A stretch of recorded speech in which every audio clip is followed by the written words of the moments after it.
오늘이라는 시간이란 제목으로 함께 말씀을 나누겠습니다. 오늘 우리 11명의 우리 청소년들이 우리 공동체 앞에서 저는 예수님을 믿습니다 이렇게 믿음으로 고백을 하였습니다.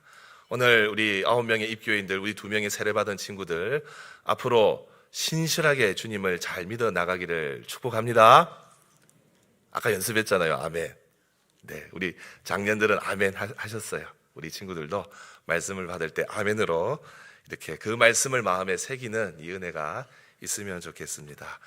우리가 지난주에 예수를 깊이 생각하자라는 구절을 가지고 우리가 말씀을 묵상하고 한 주간을 살았습니다. 우리가 깊이 생각해야 할 것은 무엇이었느냐? 바로 예수 그리스도께서 우리 죄를 위해서 죽으신 일, 그 일을 신실하게 이루셨다는 것, 그리고 그렇게 신실하게 이루심으로 구원받은 성도들 그 또한 신실하게 지키시는 주님 되신다는 것을 우리가 지난주 말씀을 통해서 확인하였고, 지난 한 주간은 나를 위해 구원을 이루신 그 주님을 깊이 생각하고 묵상하자고 말씀을 나누고 또 그렇게 우리가 한 주간을 살아왔습니다. 그렇게 우리를 인도하시고 지키시는 주님에 대해서 우리가 어떻게 사는 것이 합당한가, 지난주 한 구절 딱 적용을 했어요. 우리 6절 하반절에 우리가 소망의 확신과 자랑을 어떻게 한다고요?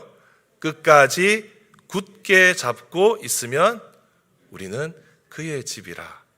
지난주 말씀이었어요. 우리 예수님께서 하나님의 큰 집을 책임지시는 분이시기 때문에 우리가 주님께 꼭 붙어 있으면 우리는 그의 집이 되고, 우리는 주님의 보호하심과 또 인도하심과 또 우리의 삶을 맡아주시는 그 은혜 속에서 살게 된다는 것을 우리는 지난주 말씀을 통해서 교훈을 얻었습니다. 그래서 우리 역시 주님을 향한 신실한 마음, 신실한 삶의 자세, 의지를 가지고 곧 믿음으로 사는 것이 합당하다 하는 것을 우리는 지난주 말씀을 통해 교훈을 얻었습니다. 어떻게 지난주 한 주간을 믿음으로 사셨습니까? 믿음으로 사는 것이 사실 쉽지는 않습니다.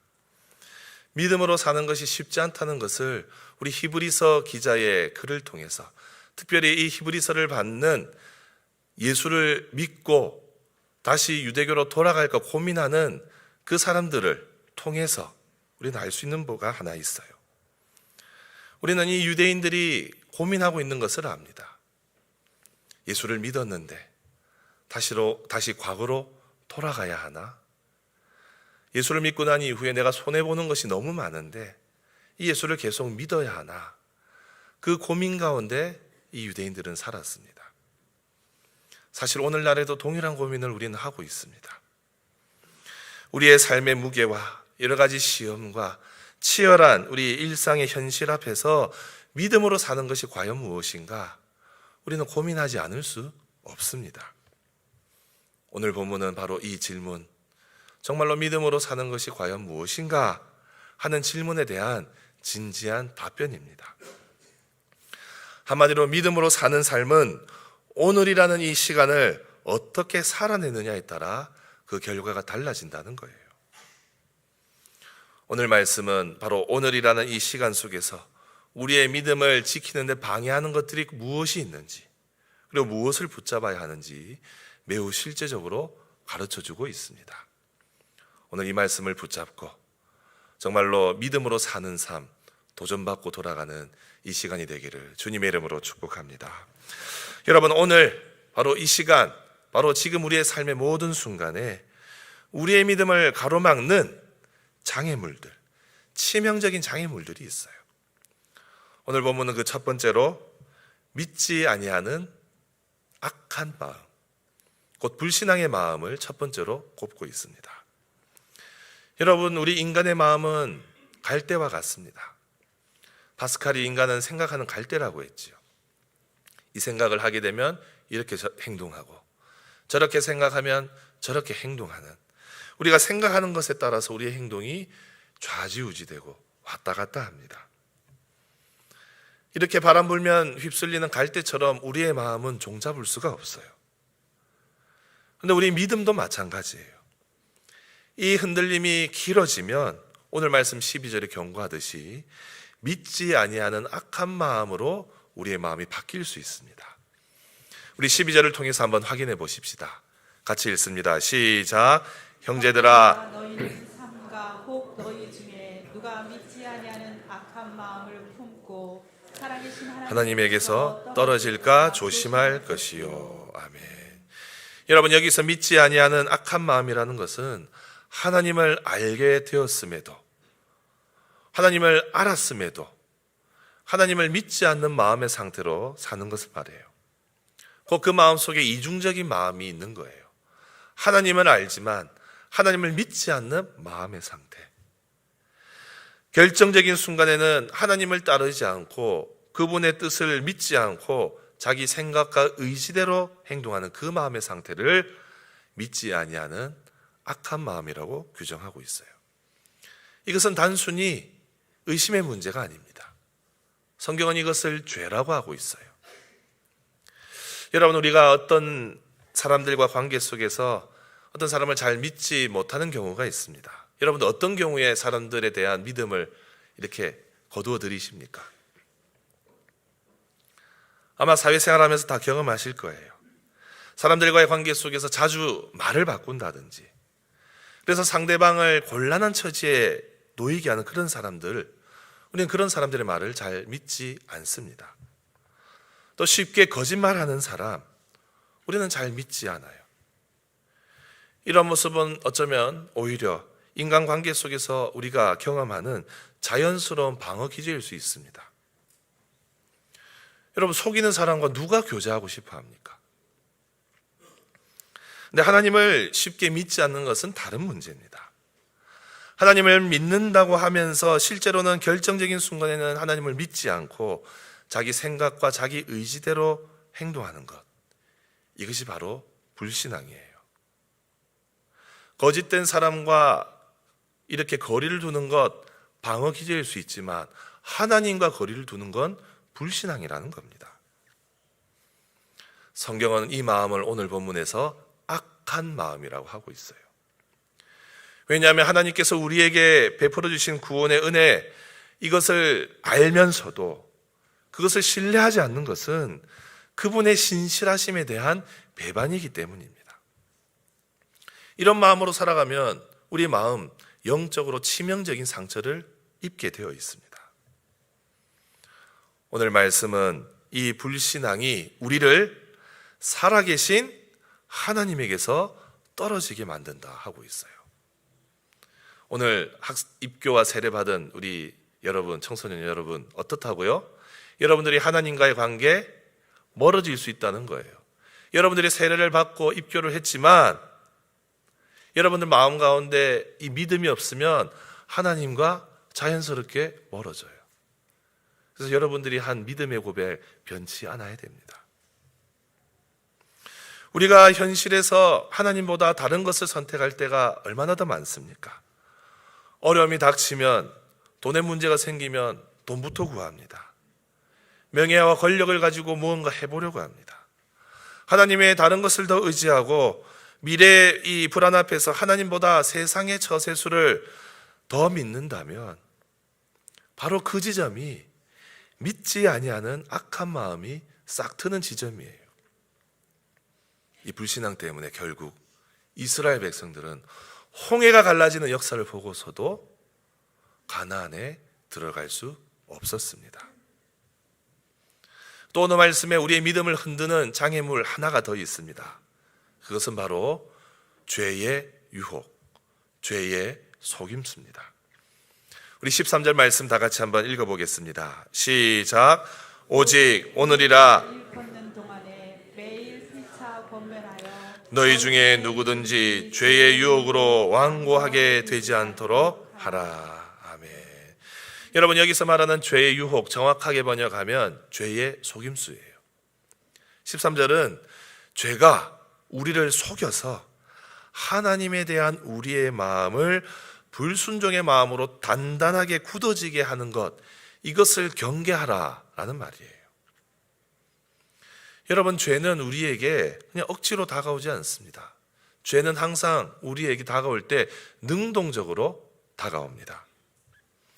가장 매력적인 모습으로, 가장 합리적인 이유로, 가장 그럴싸한 변명을 가지고 우리에게 찾아와요. 그리고 속삭입니다. 이 죄의 속임수는 우리의 마음을 사로잡아서 결국 하나님에 대한 우리의 마음을 딱딱하게, 완고하게 만들어버립니다. 죄가 우리에게 끼치는 가장 좋지 않은 영향은 우리의 마음을 메마르게 하는 거예요. 은혜가 스며들지 못하도록 단단하게 만드는 겁니다. 그래서 여러분, 죄의 문제에 계속 노출이 되어 있고 또 이 죄의 속임수에 계속 젖어들면 우리의 마음은 완고하게 굳어버립니다. 고집스럽게 변해버려요. 여러분, 혹시 날이 갈수록 마음이 굳어지고 자기 고집이 강해지는 분들 혹시 있습니까? 우리가 속해 있는 공동체 안에서 또 교회뿐만 아니라 직장 공동체 안에서 가끔 우리를 향해서 이런저런 이야기 하시는 분들 계세요. 예전 같지 않아. 사람이 변했어. 좋은 의미로 말하는 경우도 있지만 많은 경우에는 우리가 초심을 잃었다든지 그전보다 고집이 세졌다든지 잘 소통하지 않는다든지 할 때 그렇게 넌지시 이야기를 하죠. 여러분, 그런 마음의 상태, 제가 보기에는 10중 8구 하나님의 은혜에서 멀어져 있기 때문에 나타나는 현상입니다. 우리는 이것을 경계해야 합니다. 우리의 마음에 불신앙이 있고 우리의 마음에 죄와 타협하는 그런 마음이 있으면 하나님의 역사를 보더라도 전혀 감동이 없어요. 바로 출애굽한 이스라엘 백성들의 상태가 그러했습니다. 그들은 출애굽하면서 놀라운 일들을 직접 보았습니다. 그 능력에 감격했고 그래서 하나님을 찬양했습니다. 하지만 그것도 잠시 물이 부족해지고 식량이 부족해지자 원망하기 시작했어요. 홍해를 가르신 그 하나님께서 어떠한 일도 하실 수 있음에도 불구하고 이스라엘 백성들은 하나님을 불신하고 하나님의 명령에 불순종했습니다. 여러분, 우리가 이스라엘 백성들처럼 이런 마음을 가지고 살아가면 이 자리에서 말씀을 들어도 감동이 없습니다. 기도해도 응답을 받는다는 확신 없이 기도하게 되어요. 공동체 안에서 우리 목회자의 조언이나 우리 순장님들의 조언 혹은 동력자들의 권면, 이게 잔소리로 들리기 시작하고 또 회개해야 될 마음도 없어져 버리는 그런 상태. 여러분, 그 상태로 그대로 살아가다 보면 하나님과의 거리가 점점 멀어지게 되어 있습니다. 그리고 오늘 말씀은 심지어 배교의 상태까지 이를 수 있다고 경고하고 있어요. 여러분, 바로 지금 우리의 마음을 돌아보십시오. 우리의 마음의 상태, 우리의 영적인 상태가 이와 같다면 우리는 이 주님의 말씀의 경고에 경각심을 가져야 됩니다. 우리는 절박한 심정으로 성령의 음성에 귀 기울여야 돼요. 이스라엘의 이 불순종과 불신앙은 자신들을 구해주신 하나님을 시험하는 일이었습니다. 이 교훈을 가지고 히브리서 기자는 배교하려는 사람들에게 너희들의 조상들처럼 하나님을 시험하는 일을 하지 마라 라고 경고하고 있어요. 그리고 지금 당장 성령의 음성에 귀 기울이라고 하고 있습니다. 우리 말씀을 통해 확인해 보십시다. 7절부터 11절입니다. 다 같이 한번 읽어봅니다. 시작. 그러므로 성령이 이르신 바와 같이 오늘 너희가 그의 음성을 듣거든 광야에서 시험하던 날에 거역하던 것 같이 너희 마음을 완고하게 하지 말라. 거기서 너희 열조가 나를 시험하여 증언하고 40년 동안 나의 행사를 보았느니라. 그러므로 내가 이 세대에게 노하여 이르기를 그들이 항상 마음이 미혹되어 내 길을 알지 못하는도다 하였고 내가 노하여 맹세한 바와 같이 그들은 내 안식에 들어오지 못하리라 하였느니라. 아멘. 여러분, 이 말씀을 처음 받은 유대인들, 특별히 히브리서는 설교문입니다. 유대인들 앞에서 이 히브리서 기자가 설교하고 있어요. 분명히 선포해요. 처음 이 예수를 믿고 배교하려는 그 사람들에게 이 말씀을 통해서 훈계하고 있어요. 40년 동안 나의 행사를 보았느니라. 이스라엘 백성들은 40년 동안 광야에서 하나님의 행하신 일들을 보았습니다. 10가지 재앙을 보았고, 홍해가 갈라지는 것을 보았고, 하나님께서 만나와 메추라기로 먹이시는 것을 날마다 보았어요. 하지만 그들은 눈으로 보았음에도, 귀로 들었음에도, 입으로는 찬양하지만 마음속으로는 계속해서 불신앙의 상태로 있었습니다. 그들의 그러한 지속적인 불순종과 이 불신앙, 결국 이것을 보시 하나님은 진노하셨어요. 그리고 맹세를 하세요. 그들은 내 안식에 들어오지 못하리라. 불신앙을 가진 자, 내가 준비한 저 안식, 가나안 땅에 들어가지 못하리라. 히브리서 기자는 이렇게 그 선조들의 예를 들어서 배교하면서 믿음을 떠나려는 자들을 경고하고 있습니다. 여러분, 이 경고는 남의 나라 이야기가 아니에요. 지금 이 경고는 바로 우리에게 동일하게 주어지고 있습니다. 지금 당장 성령의 음성에 귀 기울이지 않으면, 바로 지금 오늘 주어지는 그 귀한 음성을 놓치면 회복할 수 없는 심판에 직면하게 되는 겁니다. 오늘 이 히브리서 기자는 이 말씀을 듣는 자들에게 분명히 경고하고 있어요. 애굽에서 이스라엘을 구원하신 하나님을 경노하게 한 사람들이 누구냐? 모세를 따라 나온 이스라엘 백성들이 아니었느냐? 40년 동안 인도하신 하나님, 그 하나님께서 누구 때문에 노를 바라시느냐? 바로 광야에서 불신앙으로 살았던 그 자들 때문이 아니냐? 그 자들은 다 광야에서 시체가 되었다. 하나님께서 그들이 가고자 하는 곳에 이르지 못하도록 맹세까지 하시면서 막으신 그 사람들이 도대체 누구냐? 귀를 막고 듣지 않았던 바로 그 사람들이 아니냐? 바로 그러한 상태를 오늘 말씀 19절은 이렇게 진단하고 있습니다.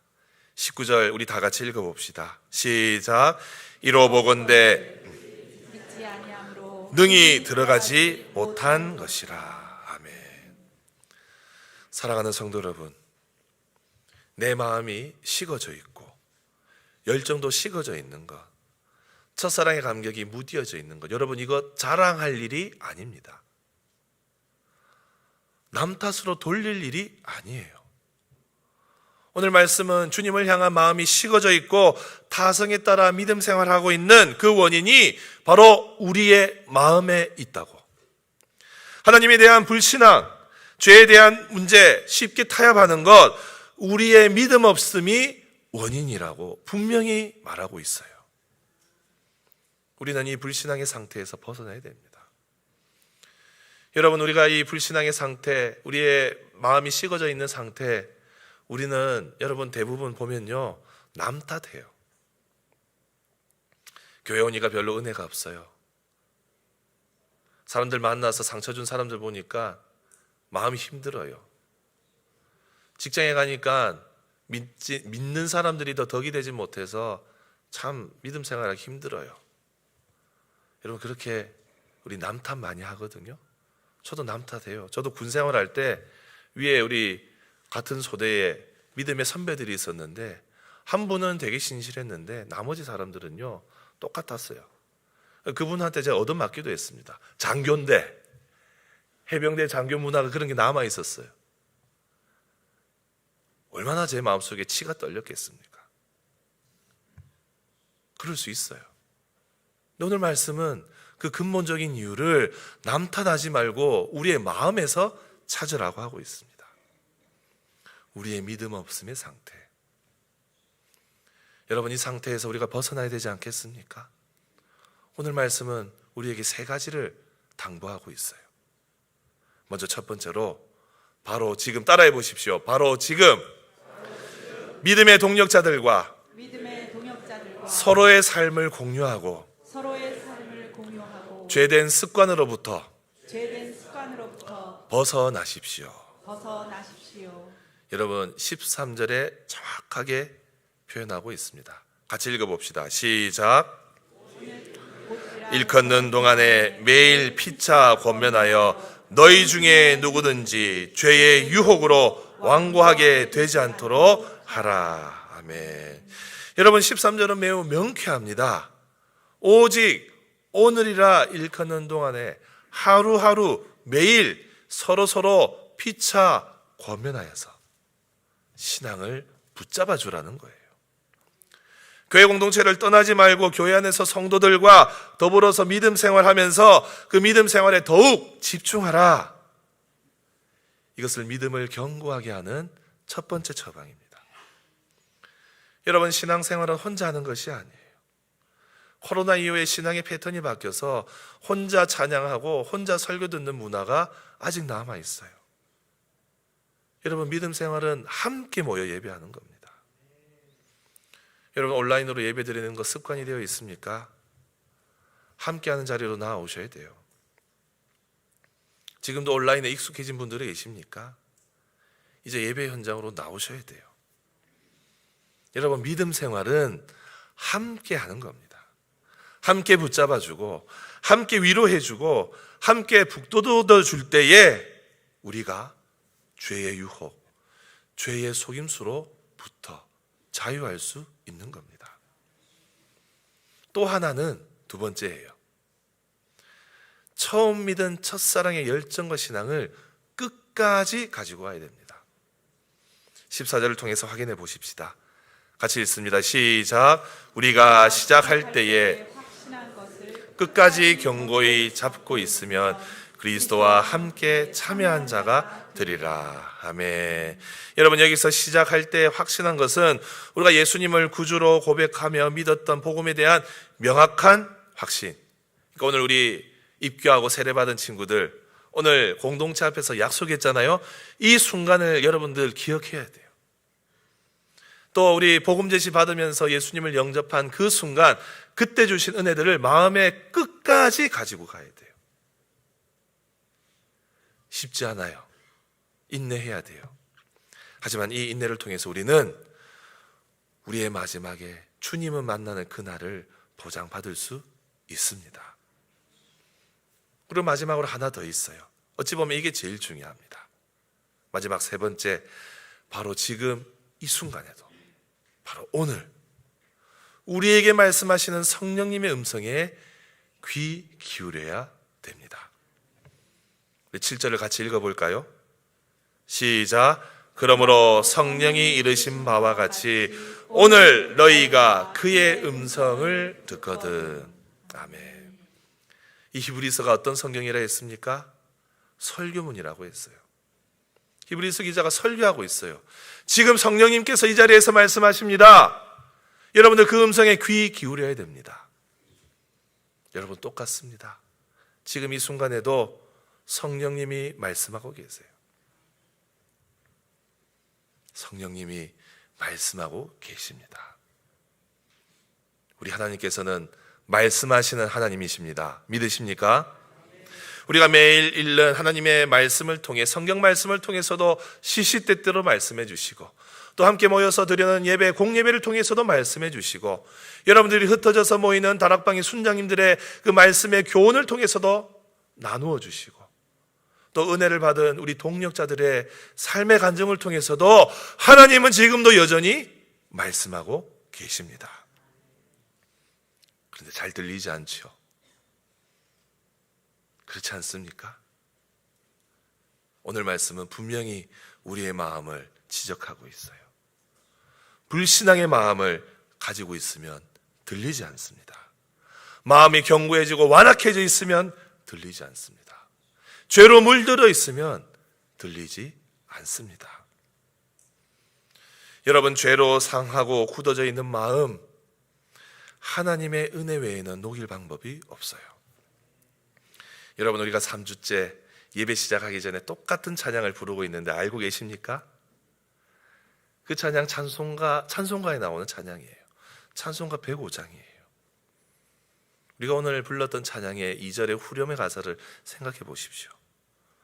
죄로 상한 우리 마음 무엇으로 고치지요? 은혜로서 고치고,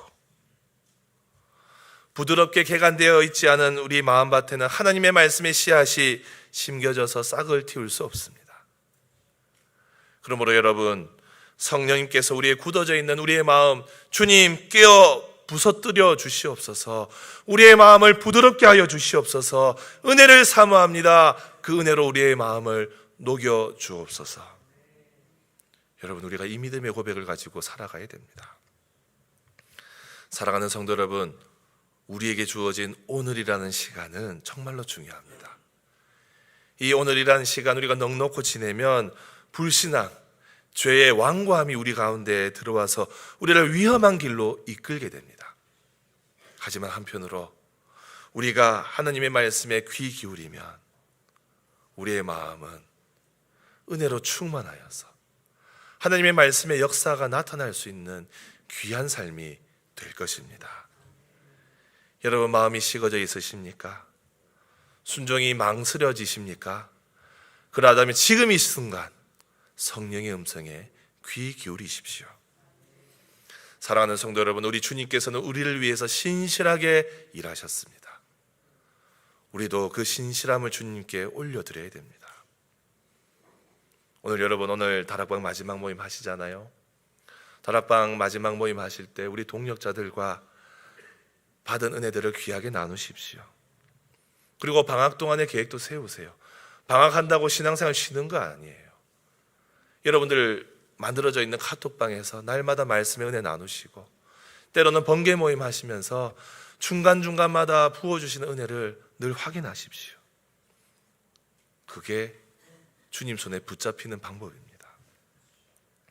그 확신, 첫사랑의 감격, 확신 끝까지 붙잡고 성령님의 음성에 순종하며 살아갈 때에 우리 가운데 주님이 주시는 평안과 위로가 늘 가득할 줄로 믿습니다.